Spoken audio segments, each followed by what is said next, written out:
Ya se arrepintió Mireles. Es curioso, pero hizo un llamado a la rebelión, pero lo hizo en redes sociales, que parece que no tiene la gravedad de hacerlo en un medio de comunicación, o un periódico impreso, o la televisión, o la radio. De todas maneras, el doctor de la mirada fría, que así le dicen, José Manuel Mireles Valverde, declinó su llamado a enfrentar al ejército mexicano. Bueno, no fue eso lo que dijo. Esta información está truculentamente desviando la verdad. Él no dijo que enfrentaran al ejército, sino que le impidieran al ejército, formando un frente común, el tomar una población, creo. Bueno, por medio de los grupos de autodefensa, y ahora ya lo consultó con su almohada, y seguro con quienes le rodean, que entendieron lo que pasó con nosotros, que nos alarmamos. Fui imprudente. Sobrereaccioné al informar falsos proporcionados por un familiar. Bueno, pues ya. Borrón y cuenta nueva. Como quien dice, reculó. Sí. No puede. Ya no se puede. Ya quedó el mensaje ahí, ya quedó la intención. Sobre todo, no, a mí me queda más claro que los que estaban tratando de detener ese día el ejército eran criminales. ¿Por qué se hace para atrás Mireles? ¿Por qué dice que ya no? Porque se filtra una llamada de uno de los criminales. Eran sicarios. Estaban armados, tenían camionetas blindadas. Parece que no se dedican a un negocio de agricultura. Y por eso ahora dicen, no, yo no fui. Y porque lo están investigando. Me parece muy triste. Creo que se perdió la figura. Y fue un acto espantoso. Porque salvaron a criminales. Y sí dijo, vamos contra el ejército. Bueno, pues la declaración se produjo luego de que en la Procuraduría General de la República se difundió que ya se había iniciado una investigación contra ese líder de autodefensas por apología del delito.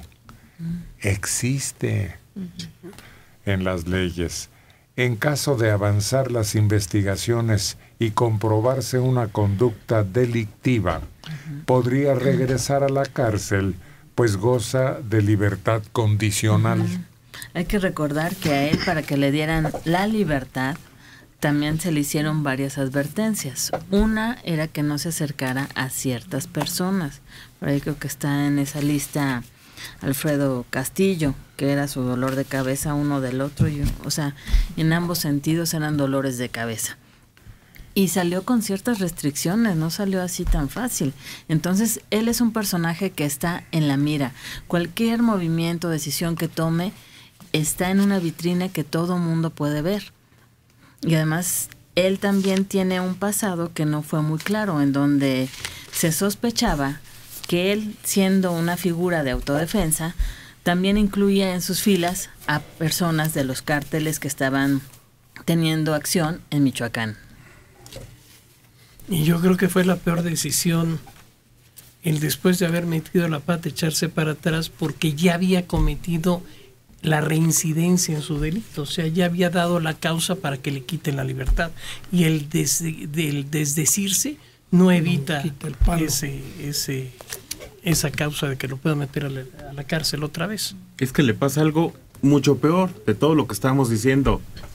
Nadie le hace caso. Eso fue lo más grave. ¿No respondieron a su llamado? No. Nadie. Eso es lo más grave que le pasó a Mireles. Levanta la voz y nadie le hace caso. Solo los que lo quieren meter al tambo.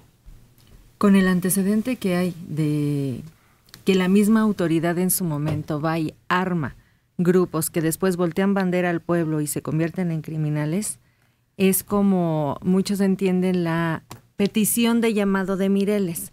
Vayan y defiéndase del ejército. ¿Por qué? Porque no hay una garantía plena de que el ejército iba a defender. ¿Por qué inmediatamente a Tepalcatepec, justo a ese lugar? ¿Por qué tantos? ¿Por qué en este momento? ¿Por qué justo cuando Mireles sale? ¿Por qué no antes? Si las cosas han estado ardiendo ahí en Michoacán desde hace mucho tiempo. Estuvo detenido, se supone pusieron control en las autodefensas y de todas maneras Michoacán estaba muy mal. Y hay reporte, y hay imágenes, y hay balaceras, y hay muchas cosas y testimonio de gente que dice y cuenta y da fe de lo que ha estado sucediendo ahí. ¿Por qué justo en este momento que Mireles está fuera? Él fácilmente cae en las redes y el magnetismo, ¿no?, de las redes sociales, en el que se cree importante, porque se le dio esa importancia, porque se le creyó como un líder, porque se le defendió demasiado, se confundió y creyó que al primer momento la gente iba a responder. Bueno, ahí estuvo mal la estrategia de él y de quien le está asesorando, pero tampoco se podría dar una credibilidad completa que estaban haciendo un operativo de qué, por qué en este momento llega el ejército de esa forma. El Pitufo, el Americano, Hipólito Mora y este hombre fueron los sobresalientes en aquella acción que todos aplaudimos y que el gobierno respaldó y que luego se arrepintió y ahí reculó horriblemente porque se acordó que estaba violando la Constitución. Sí, y abandonando lo que es su obligación, dejando un hueco que es inmediatamente llenado por personas que nada tienen de autoridad para hacerlo.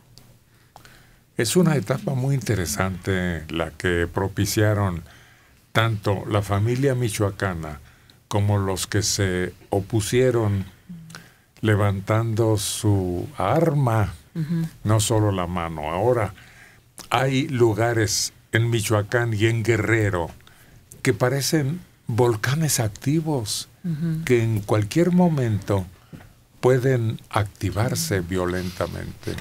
Hay una palabra que acaban de agregar al diccionario, me gusta un poco. Chairos. ¿Cuál? Es el chairos. ¿Qué es eso? El que piensa eso. ¿Por qué hay complot en todo? ¿Por qué vámonos por esto? Es el ejército, es la máxima autoridad. Está entrando a detener a criminales. Es que coincide con Mireles y esto es un complot y todo. Y en todo ven un complot, en todo van en un seguimiento.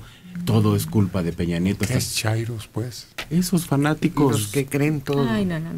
Que todo ven complot y que en todo ven, necesitan un líder mesiático para seguirlo. Dicen crea fama y échate a dormir, y de alguna manera ha creado también mucha desconfianza el mismo ejército. Pero hay un caos. A ver, perdón que hable mientras me interrumpen, pero voy a terminar. Es el ejército. Hay que respetarlo, no puede llamar a una rebelión y hay coincidencia porque el ejército en ese momento entró. Es ver un complot donde no lo hay, por favor. En Michoacán se dio una figura que inventaron, que fue lo del comisionado, que sustituía en cierto modo a lo que era el gobernador, que pusieron ahí a un ex rector de la universidad, que nada más era como, por no decir que había un vacío, pero realmente el que movía todas las riendas del Estado, por lo menos ciertas, era Alfredo Castillo, ¿no? Entonces Michoacán ha sido un lugar muy especial en donde se han dado varios experimentos. Por otro lado, cuando se hizo toda esa redada de presidentes municipales y después que los dejan libres porque no eran inocentes, pero no les podían comprobar esa delictividad. Entonces, como dices, son estados que tienen circunstancias muy especiales. No sabes quiénes son los buenos y quiénes son los malos, o los que eran buenos que luego se convirtieron en malos. Es una revoltura que no sabes a quién creerle. Sobre todo Guerrero, que siempre ha dado la nota.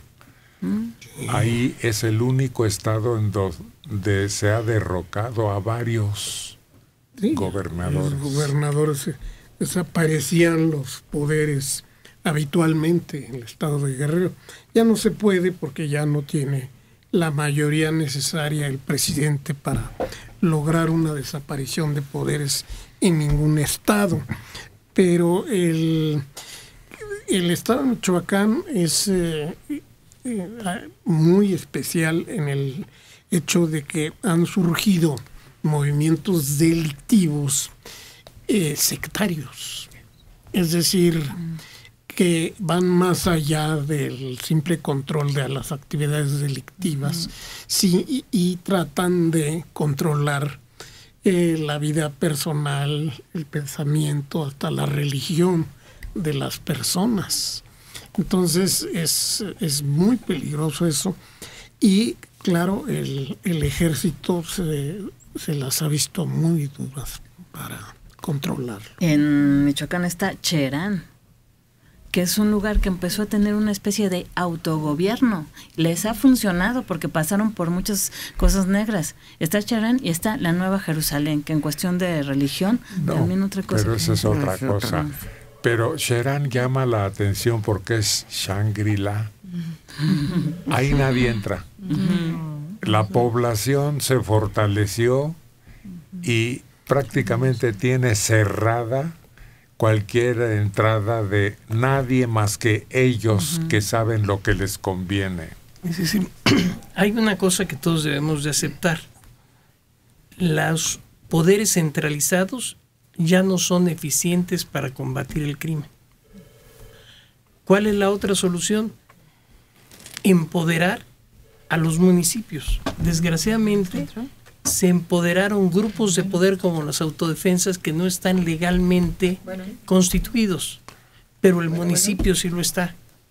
Ahora, darles más facultades para que ellos resuelvan el problema que la federación no le puede resolver. Es decir, yo sé... Ni quiere. A lo mejor no quiere. Entonces, pues tendríamos que empoderar a ese municipio que para eso fue creado. Municipio libre y soberano. Exactamente, muy bien dicho. Entonces, para eso es que está hecho. Entonces, darle el poder, no porque sea lo mejor, sino porque la federación ya demostró que no puede ante este embate.